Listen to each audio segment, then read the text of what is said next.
I'm recording this for the winter solstice of 2022, and that's the shortest day and the longest night of the year. And on a long night at the beginning of the cold of winter, it's good to sit by a nice warm fire. And so, this book is The First Fire, a Cherokee Story, by Brad Wagnon and Alex Stephenson.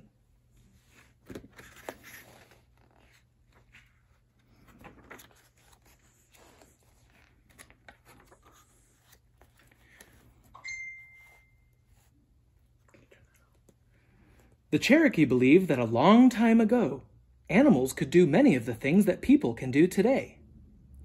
After the world was made, the Creator had placed the sun in the sky to mark the day the animals came down to live on the newly formed land.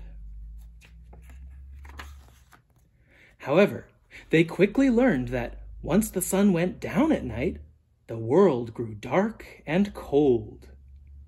To the west, there lived Great Thunder and his two sons, the Thunder Boys. They saw the difficulty the animals were having. When they saw that the world was dark and cold, the Thunders sent lightning to the animals so that they could have fire to keep warm. The lightning hit a great sycamore tree on an island, causing it to burst into flames. The animals were amazed by the brightness of the fire and knew that they must have some for themselves. The animals held a meeting and decided that someone must journey to the island and bring back fire for everyone. Raven stood up and stretched, showing off his beautiful white feathers to the others.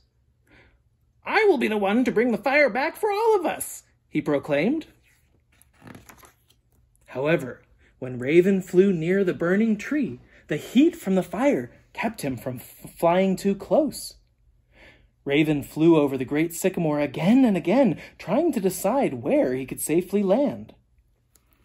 As he circled over the fiery tree, the heat scorched his bright white wings, turning them black. Defeated, Raven returned to the group, where the owls were waiting for their chance to help. Screech Owl shouted, "We won't let you down!" while Hoot Owl and Horned Owl stretched their wings to join.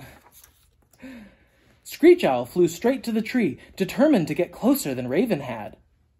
Just then, a large blast of hot air blew upward into his eyes, causing them to become bright red. Watching this, Hoot Owl and Horned Owl decided to team up to get to the tree. However, when they got close, the smoke from the tree was so thick that it nearly blinded them. The ashes carried by the wind made white rings around their eyes. Hurt and scared, they flew back to everyone else. After watching what happened to Raven and the owls, no other bird would volunteer to fly to the island. Racer Snake slithered into the group. "I would like to try something the birds could not. I'd like to try to get the fire from the bottom of the tree." The other animals eagerly watched as Racer Snake swam to the island and slithered toward a large hole at the bottom of the tree. As he crawled in through the hole, he quickly realized that, even being this low, the heat and smoke from the fire were dreadful. Underneath the tree, the ground was covered in hot ash. Racer Snake darted back and forth, trying to keep from getting burned, but it was too late. Soon, he too was burned black.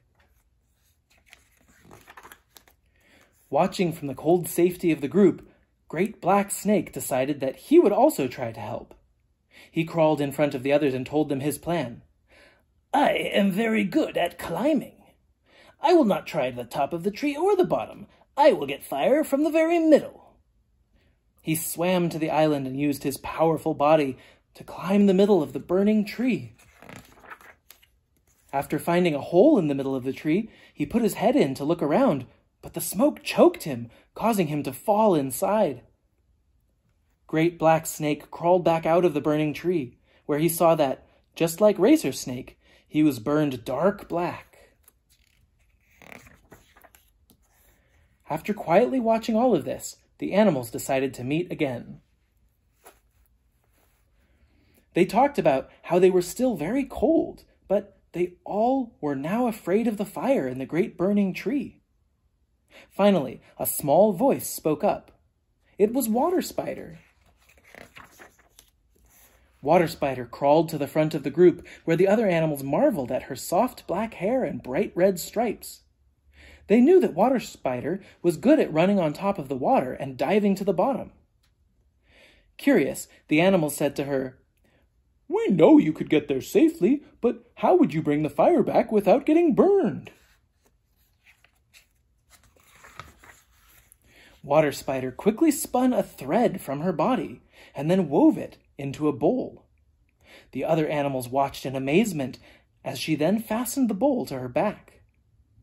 Water Spider ran on top of the water all the way to the island, knowing that she would not try the top, bottom, or middle of the tree.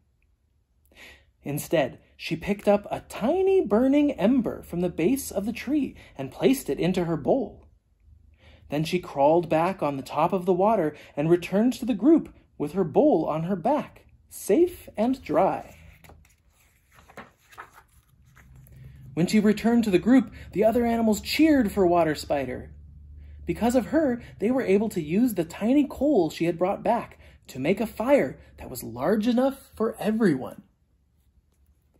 Thanks to Water Spider, this is how fire came to the world. To remember that she was both brave and smart, you will always see her with a tusty bowl on her back.